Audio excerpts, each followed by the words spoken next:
سورہ تحریم کی آیت نمبر 8 کی تلاوت اور ثواب کی سعادت ہم نے حاصل کی ہے۔ اس آیت مبارکہ کے آغاز میں اللہ تعالیٰ نے ان لوگوں سے کہ جن کا یہ دعویٰ ہے کہ وہ اللہ اور اللہ کے رسول پر ایمان لائے، ان سے ایک مطالبہ کیا ہے۔ اسی کے متعلق گزشتہ جمعہ المبارک کی نشست میں چند باتیں عرض کی تھی۔ وہ مطالبہ یہ ہے کہ اللہ تعالیٰ نے کہا کہ اے ایمان والو، اللہ تعالیٰ کے حضور توبہ کرو۔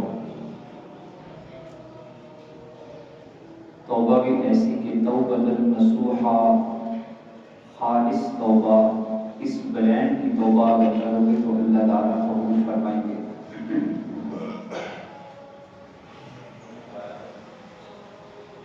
میں نے عرض کی تھی کہ اللہ تعالیٰ کے حضور جتنی بھی نیکیاں ہیں، ان تمام نیکیوں میں ایک نیکی ایسی ہے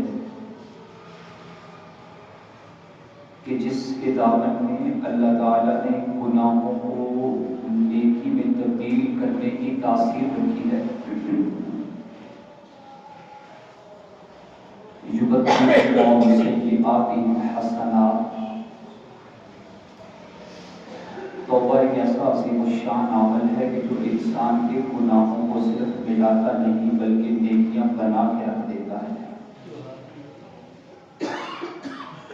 اتنی بڑی نیکی جس کے دامن میں اتنی زیادہ تاثیر ہو، کیا وہ نیکی بغیر شرائط کے ہوگی؟ ہر عبادت کی شرائط ہیں، اگر ان شرائط کو پورا نہ کیا جائے تو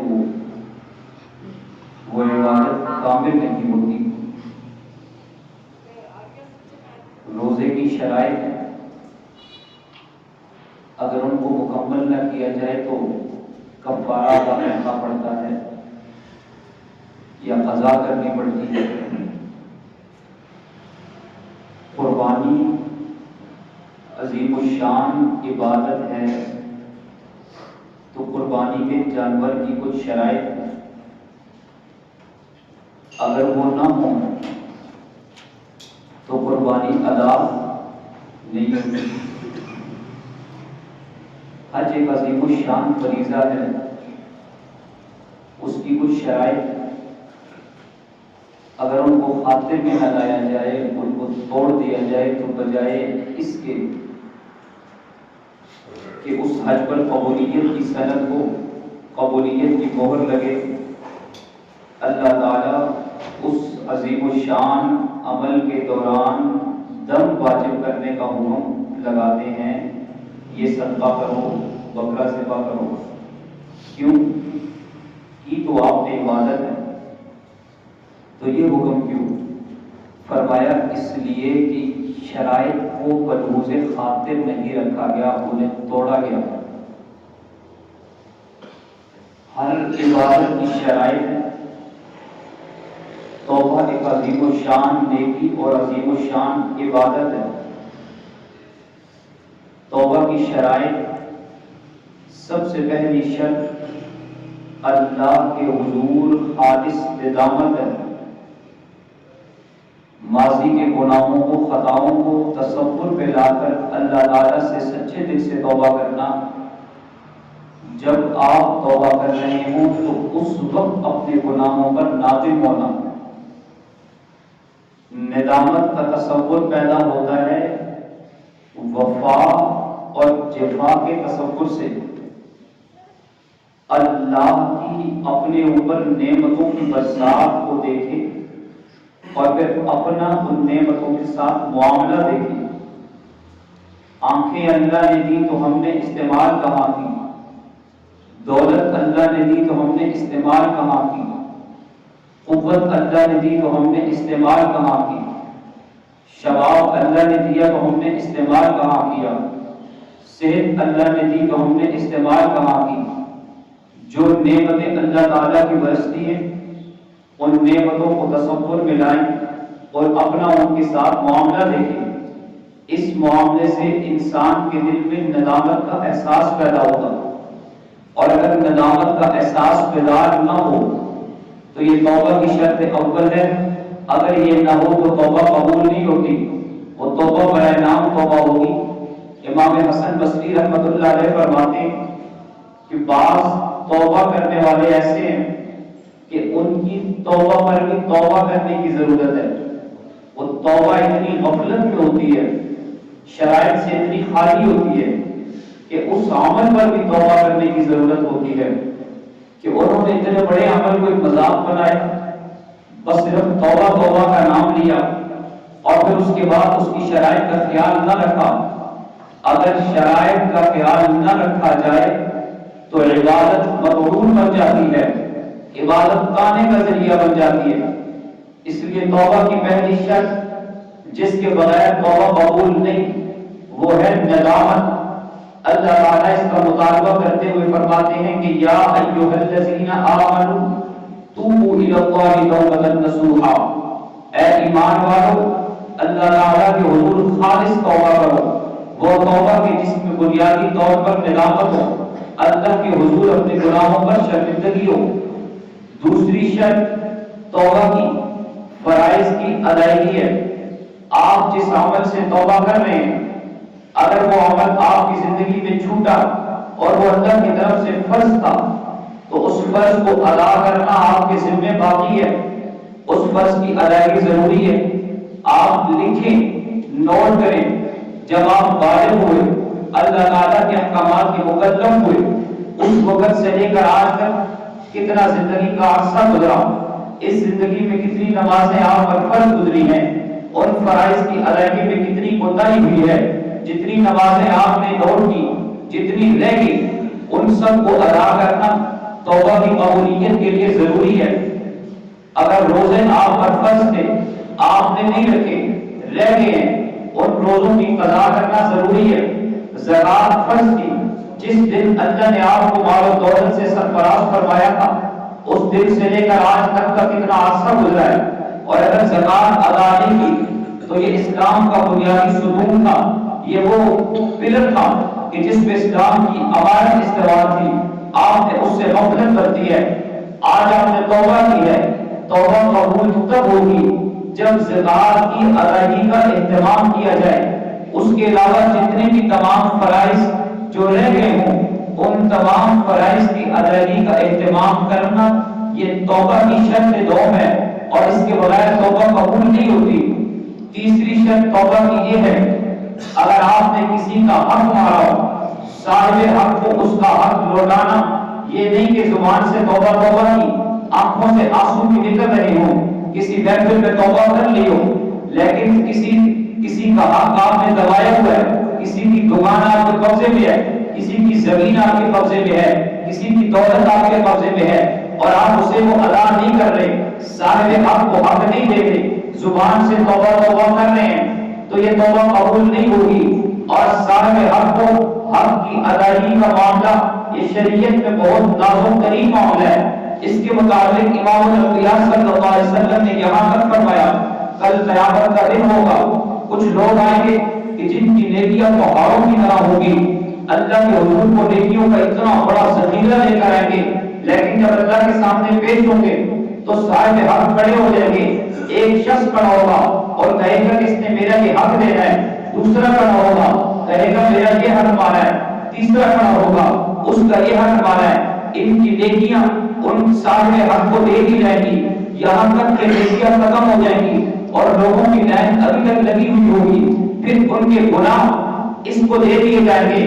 یوں دنیا میں نیکیاں کرنے والا شخص، دنیا میں اللہ کی عبادت کرنے والا شخص، لیکن لوگوں کے حقوق کو تلف کرنے والا، لوگوں کے حقوق مارنے والا، ظلم کرنے والا شخص کل قیامت کے دن لوگوں کے گناہوں کا بوال لے کر جہنم میں جا رہا ہوگا۔ اس کے لیے جہنم کا اعلان ہوگا۔ اللہ کے نبی صلی اللہ علیہ وسلم نے فرمایا کہ میری امت کا مفلس اور میری امت کا مقیم اگر دیکھنا ہو تو کل قیامت کے دن اس شخص کو دیکھنا جو دنیا میں تو نیکیاں کرتا رہا لیکن لوگوں کے حقوق ادا نہ کیے، ان کو حق دینے کی وجہ سے اس کی نیکیاں چلی گئی اور ان کی گناہوں کا وبال اس کے سر پر آیا اور یہ لوگوں کے گناہوں کی وجہ سے جہنم میں جا رہا ہے۔ یہ وہ شخص ہے جس نے لوگوں کے حقوق ادا نہیں کیے تھے، لوگوں کے حقوق مارے تھے۔ یہ بہت نازک ترین معاملہ ہے۔ توبہ قبول تب ہوگی جب لوگوں کے حقوق کی ادائیگی ہوگی۔ اگر لوگوں کے حقوق کی ادائیگی نہ ہو تو توبہ قبول نہیں ہے۔ توبہ کی اس سے اگلی شرط جس کے بغیر توبہ قبول نہیں، وہ ہے مظلوم سے معافی مانگنا۔ کسی پر ظلم کیا ہے، کسی کی غیبت کی ہے، کسی کی برائی کی ہے، کسی پر تہمت لگائی ہے، جا کر اس سے معاف فرمائیں، اس سے معافی مانگے۔ اگر وہ آپ کو معاف کر دے تو اللہ بھی آپ کو معاف کرے گا، اور اگر وہ معاف نہیں کرے گا تو خالق کائنات بھی آپ کو معاف نہیں کرے گا۔ یہ توبہ کی شرط ہے، اور توبہ کی ایک شرط حضرت علی رضی اللہ تعالیٰ عنہ سے فرماتے ہیں، صاحب کشاف نے زمخشری میں لکھا ہے کہ توبہ کی ایک شرط یہ ہے کہ جتنی صلاحیتوں کو اللہ کے گناہوں میں کمایا تھا ان تمام صلاحیتوں کو اللہ کی عبادت میں کمائے۔ اللہ نے طاقت دی تھی، گناہ کے کام کیے ہیں، اب نیکی کے کام کرے۔ اللہ نے دولت دی تھی، گناہ کے کاموں پہ لٹائی ہے، اب نیکی کے کاموں میں لٹائے۔ ان تمام شرائط کو ملحوظ خاطر رکھتے ہوئے اللہ کی بارگاہ میں ندامت کے احساس کے ساتھ، اللہ کی بارگاہ میں زندگی کو بدلنے کے احساس کے ساتھ اگر آپ توبہ کریں گے، اللہ تعالیٰ کا وعدہ ہے، اللہ تعالیٰ اس توبہ کا مطالبہ کر رہے ہیں، اور اللہ کا وعدہ ہے کہ اللہ موت کی یہ آواز غرغر نکلنے سے پہلے پہلے، موت کی بانسری بجنے سے پہلے پہلے، آنکھوں کی شمع گل ہونے سے پہلے پہلے، کانوں کے ٹیلی فون کٹنے سے پہلے پہلے، آخری لمحے تک بھی اللہ تعالیٰ توبہ کو قبول فرماتے ہیں۔ اور اگر وہ وقت آ جائے پھر اس کے بعد اللہ کا قانون بڑا سخت ہے، پھر توبہ قبول نہیں ہوتی۔ کائنات میں سب سے زیادہ ظلم کرنے والا، 10,000 بچوں کو ماؤں کی گود سے چھین کر ذبح کر دینے والا شخص، اور ربکم الاعلیٰ کا دعویٰ کرنے والا، زندگی کے آخری لمحے تک اللہ کے نبی حضرت موسیٰ علیہ السلام سے ظلم کرنے والا، اپنی نگاہوں سے دیکھ رہے کہ حضرت موسیٰ علیہ السلام کے ساتھ اللہ کی مدد ہے، اور اللہ کی مدد کے ذریعے ان کے معجزات کی صورت میں راستے بنتے چلے جا رہے ہیں۔ موسیٰ علیہ السلام وہاں سے کراس ہو رہے ہیں، اور یہ جب وہاں پر آیا اور وہاں پر اللہ نے حکم دیا پانی کو، پانی مل گیا اور اس کو ہوتے آنے لگے۔ فرعون جب غرق ہونے لگا تو غرق ہوتے ہوئے آنکھ کھلی اور فوراً کہا آمنت برب موسیٰ و ہارون، آج وقت ہے میں ہارون اور موسیٰ علیہ السلام کے رب پر ایمان لاتا ہوں۔ لیکن اللہ تعالیٰ نے فرمایا الآن، اب تمہیں ہوش ہے، اب تم نے آنکھوں سے دیکھ لیا میرے عذاب کی جھلک کو، اور اب تم ایمان قبول کرنے کی باتیں کر رہے ہیں۔ آج کے وقت کا ایمان قبول نہیں ہے، اس سے چند لمحے پہلے بھی اگر وہ توبہ کر لیتا اللہ تعالیٰ اس کی توبہ کو قبول فرما لیتے۔ توبہ اتنا عظیم الشان عمل ہے جو زندگی کے رخ کو بدل کے رکھ دیتا ہے۔ توبہ کہتے ہی بدلنے کو ہے۔ اگر آپ ہمارے پاس آ رہے ہو اور آپ یہاں سے گزر کے آگے چلے جائیں اور رستہ مرکز پہنچ کر انہیں فون کریں اور کہیں کہ ہم نے آپ کے پاس آنا ہے، ہم یہاں پہنچ گئے ہیں، میں آپ کو کہوں گا آپ غلط ہو گئے ہیں، آپ وہاں سے واپس آئیے۔ یہ جو آپ لوٹ کر آئے ہیں، یہ جو آپ واپس آئے ہیں، لوٹ کر اللہ کی طرف آ جانے کو، اللہ کی طرف واپس آ جانے کو توبہ کہتے ہیں۔ زندگی کے رخ کو بدل دینے کو توبہ کہتے ہیں، اور زندگی کا رخ یوں بدلے جیسے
میں تو نہیں ہے, بدہوشی کی حالت میں تو نہیں ہے. لوگوں نے عرض کیا رسول اللہ ایسی کوئی بات نہیں ہے. پھر آپ علیہ السلام نے فرمایا کہ اس پر حد نافذ کی جائے. صحابہ کرام ان کو لے کے جا رہے ہیں اور جا کر انہیں کھڑا کیا اور پھر اس پر ان پر پتھروں کی برسات کی. وہ اللہ کی حد پہ کیسے قائم رہنے والے لوگ تھے, وہ کیسے توبہ کرنے والے لوگ تھے. وہ کہتے ہیں یا رسول اللہ میری توبہ مجھ پر حد نافذ کیجیے تاکہ میری توبہ قبول ہو. صحابہ کرام ان کو پتھر مار رہے ہیں, سنگسار کر رہے ہیں, رجم کر رہے ہیں, یہاں تک کہ ان کی شہادت ہو گئی, انہیں دفن کر دیا گیا, ان کی قبر بنائی گئی. اللہ کے نبی صلی اللہ علیہ وسلم وہاں سے گزرے تو دو صحابہ کرام آپس میں باتیں کر رہے تھے. ایک نے دوسرے سے یہ بات کی کہ یہ اس شخص کی قبر ہے جس نے یہ گناہ کیا ہے. کتنا بڑا شخص تھا, کتنا بڑا گناہ کیا ہے. اللہ کے نبی صلی اللہ علیہ وسلم خاموشی سے وہاں سے گزرے. چل کر آگے چلنے کے بعد دونوں کو بلایا اور دونوں کو بلا کر آپ علیہ السلام فرمانے لگے تمہیں معلوم ہے کہ اس نے کیسی توبہ کی ہے, اس نے ایسی توبہ کی ہے اگر اس کی توبہ کی قبولیت مدینہ کے 70 کبیرہ گناہ کرنے والے لوگوں پر تقسیم کی جائے اللہ سارے گناہ گاروں کو معاف کر کے رکھے گا. یہ ہے توبہ. اللہ آسمان سے قبولیت اتار رہا ہے اپنے نبی کی زبان پر.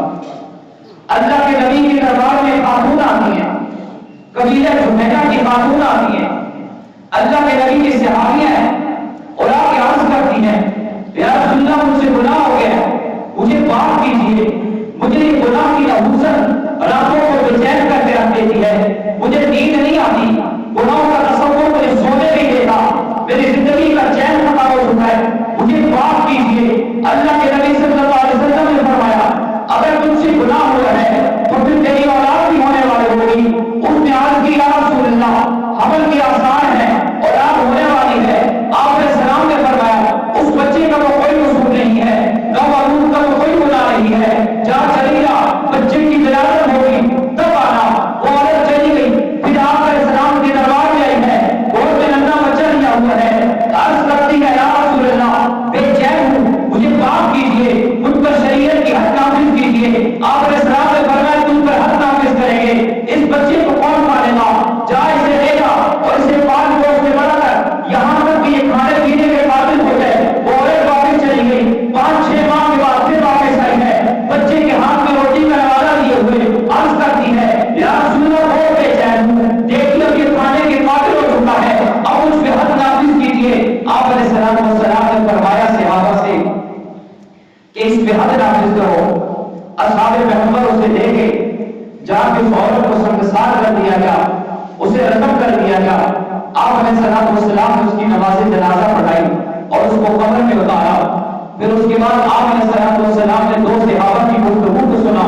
وہ آپس میں اس خاتون کے متعلق کچھ نازیبہ گفتگو کر رہے تھے کہ اس نے کیسا کتنا بڑا گناہ کیا ہے, اسلام بھی قبول کیا ہے, پھر یہ گناہ بھی کیا ہے.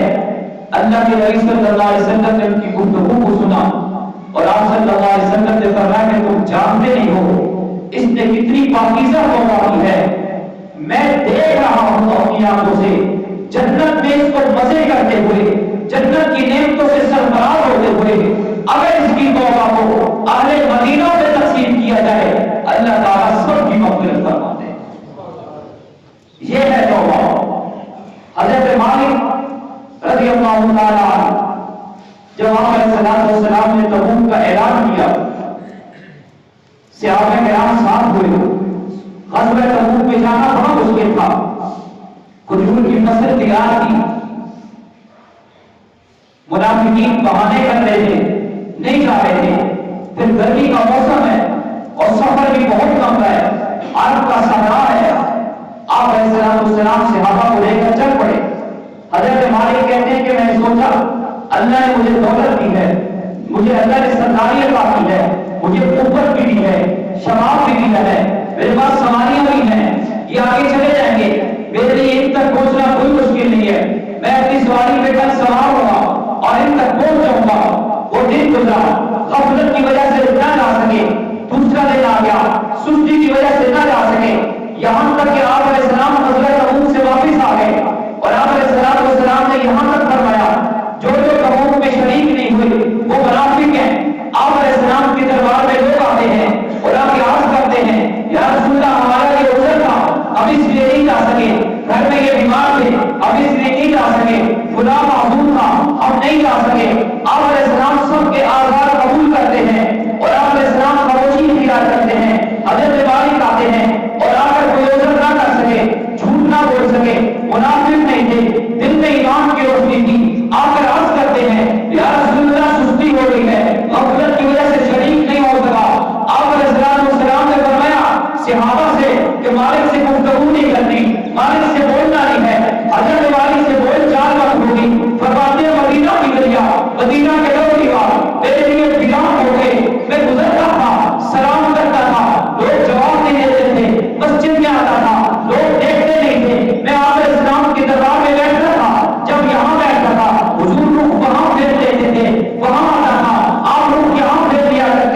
بہن کے گھر بھیجو اور گھر میں تنہا ہو جاؤ.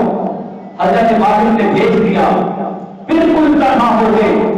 اب جب تنہا ہوئے ہیں, لوگوں نے بول چال بند کر دی ہے.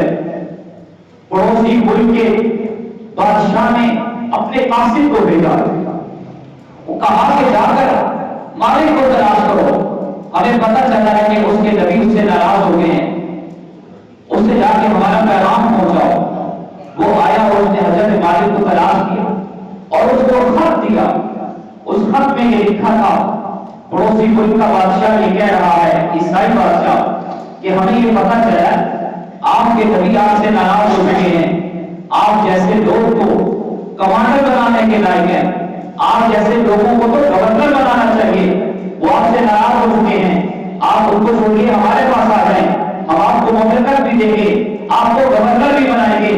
حضرت مالک نے یہ خط دیکھا, آنکھوں میں آنسو آ گئے, اسے تندور میں جلا دیا اور ساری رات روتے رہے اور اللہ تعالیٰ سے عرض کرتے رہے, مولا اب دشمنوں کو یہ ہمت ہو گئی ہے کہ وہ مالک کے ایمان کا امتحان لے رہے ہیں. یا اللہ میری توبہ کو قبول کر دے, اپنے پیغمبر کی زبان پر بشارت نازل کر. صبح کا سورج طلوع ہونے سے پہلے پہلے مالک کے دروازے پہ دستک ہوتی ہے, صحابی آتے ہیں اور آ کر دروازے کو کھٹکھٹاتے ہیں. مالک نے پوچھا کیوں آئے ہو؟ بتانے لگے کہ اللہ کے نبی صلی اللہ علیہ وسلم نے بھیجا ہے اور آپ علیہ السلام فرمانے ہیں کہ مالک کو بلاؤ, اللہ نے آسمان سے جبرائیل کو نازل کیا ہے اور اللہ نے قبولیت کی سند قرآن میں دی ہے اور کہا ہے کہ مالک کو پیغام دے دو, ہم نے تمہاری توبہ کو عرشوں میں قبول کر دیا ہے. فَإِنْ آمَنُوا بِمِثْلِ مَا آمَنْتُمْ بِهِ, ایمان یوں لاؤ جیسے یہ لائے ہیں, تب ایمان قبول کروں گا. ایمان کی بنیاد توبہ ہے, ایمان کی بنیاد نیکیاں ہیں, حسنات ہیں. توبہ یوں کرو جیسے انہوں نے کی ہے, تب توبہ قبول ہوگی.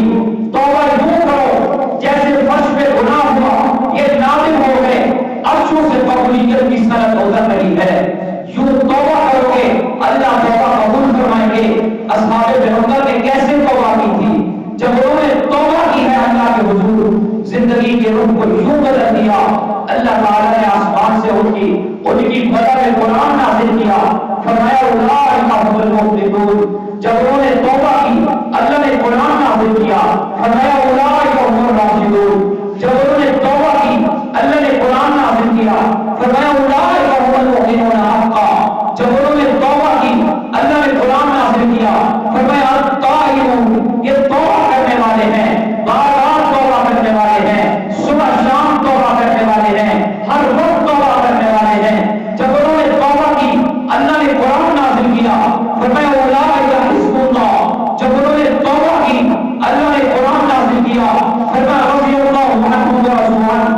جب انہوں نے توبہ کی ہے اللہ کے نبی کے سامنے ڈٹ گئے, 313 کے سامنے 1000 کا دشمن کھڑا ہے, وہ اللہ کے پیغمبر کی معیت میں اٹھے اور کھڑے ہوئے اور 1000 سے ٹکرا گئے.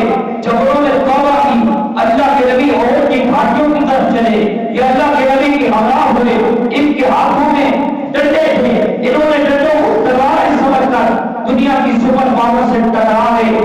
اللہ کے نبی کی طرف کوئی تیر آیا, اپنے سینے میں برداشت کیا. کوئی اللہ کے نبی کی طرف پتھر آئے ہیں, انہوں نے اپنے جسم پہ کھائے ہیں. اللہ کے نبی نے کہا تھا اپنے بیوی بچوں کو چھوڑ دو, انہوں نے مڑ کے نہیں دیکھا. اللہ کے نبی نے کہا تھا کاروبار چھوڑ دو, انہوں نے دوبارہ سوچا بھی نہیں. اللہ کے نبی نے کہا تھا وطن چھوڑ دو, انہوں نے ہجرت کی ہے. انہوں نے یوں توبہ کی, یوں وفا کی, تو اللہ نے ان کی توبہ کو, ان کے ایمان کو سرد بنایا, معیار بنایا اور صلح قیامت تک کے لیے اعلان کیا. فَإِنْ آمَنُوا بِمِثْلِ مَا آمَنْتُمْ بِهِ فَقَدِ اهْتَدَوْا. اگر تم یوں توبہ کرو گے, یوں ایمان لاؤ گے جیسے میرے نبی کے صحابہ ایمان لائے ہیں, تب میں تمہارا ایمان اور تمہاری توبہ اور تمہاری عبادت قبول کروں گا. اگر ہمارا ایمان, ہماری عبادت اور ہماری توبہ اصحاب پیغمبر کے راستے سے ہٹ جائے, اسلوب سے ہٹ جائے, طریقہ کار سے ہٹ جائے, اللہ کے دربار میں قبول نہیں ہے. اللہ تعالیٰ نے فرمایا تمہارے اوپر میری سنت پر عمل کرنا لازم ہے، وہ سنت الخلفاء الراشدین المہدیین، اور میرے تمام صحابہ کی سنت پر عمل کرنا بھی ضروری ہے۔ انہوں نے یوں توبہ کی، اللہ کے نبی صلی اللہ علیہ وسلم نے فرمایا اصحابی النجوم، میرے تمام صحابہ ستاروں کی مانند ہے، فبأیہم اقتدیتم اہتدیتم، ان تمام ستاروں میں سے جس ستارے کو دیکھو گے اس سے روشنی حاصل کرنا چاہو گے، جس کے پیچھے چلو گے فَقَدْ تم بھی ہدایت یافتہ بن جاؤ گے۔ جیسے ہم نے انہیں عزتیں عطا کی ہیں ویسے ہم تمہیں بھی عزتیں عطا کریں۔ اللہ کے نبی کے صحابہ کی طرح توبہ کرنا یہ ہم سے مطالبہ ہے، ورنہ یا ایھا الذین آمنوا توبوا الی اللہ توبۃ نصوحا، اے اہل ایمان اللہ کے حضور خالص توبہ کرو جیسے اللہ کے نبی کے صحابہ نے کی ہے۔ آج ہم بھی، میں بھی توبہ کرتا ہوں، آپ بھی توبہ کرتے ہیں، لیکن ہماری توبہ زندگی کے رخ کو بدلتی نہیں ہے۔ کیوں نہیں بدلتی؟ اس لیے کہ ہمارے اندر کچھ اور ہے، زبان میں توبہ کے الفاظ ہے، ہم اپنی زندگی کے رخ کو بدلنا نہیں چاہتے، صاحب حق کو حق نہیں دیتے، مظلوم پر جو ظلم ہم نے کیا ہے اس کی ہم اس سے معافی نہیں کرواتے، فرائض کی ادائیگی کا اہتمام نہیں کرتے، بس زبان سے توبہ توبہ کا نعرہ ہے۔ ایسی توبہ اللہ کے دربار میں قبول نہیں ہے۔ اللہ تعالیٰ رمضان المبارک کی برکات سے ہم سب کو سچی توبہ کرنے کی توفیق عطا فرمائے، اور آخر دعوانا الحمدللہ۔